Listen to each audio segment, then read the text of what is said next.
Hi, welcome back again. Thanks for joining me. I hope you've enjoying these short videos. I like to keep them short and to the point. So moving along, let's talk about food insecurity.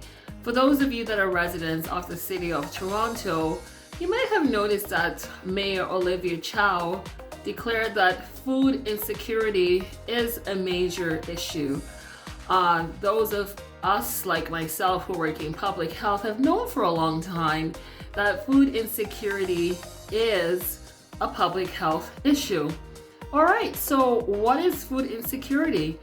Food insecurity essentially is when it's usually classified or categorized or measured by whether or not a household is able to obtain the daily nutritional content or food supplies that are required to have optimal health and well-being.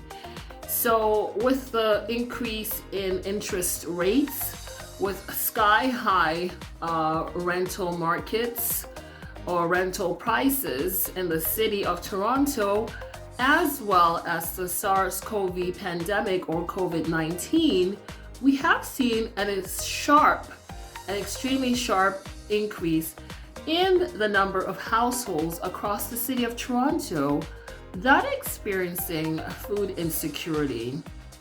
So this is a major public health crisis. Remember, we talked about in the last video crisis.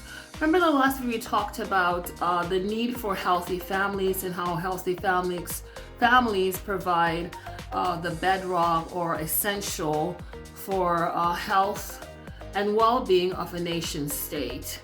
So with the food insecurity, we're less likely to have healthy children, healthy parents, healthy families, healthy communities.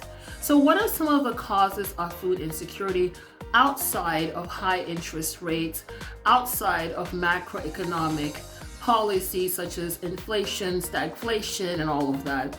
Well, some of the characteristics of those that experience high food insecurity or households that experience high food insecurity are the following. They tend to be racialized communities. They tend to be single or lone parent households.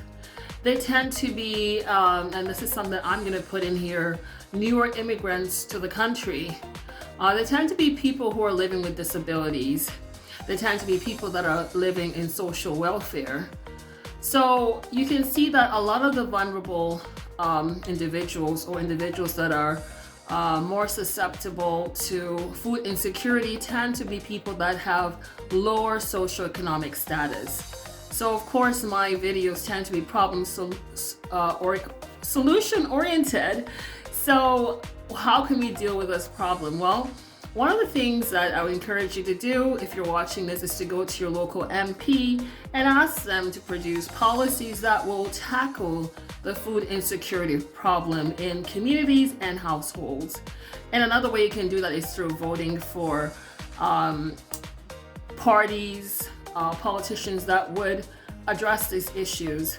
So I hope you got a good understanding what food insecurity is and what some of the issues are that leads to food insecurity, as well as some of the characteristics of people that might be suffering with food insecurity. As we know, this country is a wealthy country and no one in Canada deserves to go poor. Thanks for joining me. Check out my other videos, like, share, subscribe. Until the next time, bye.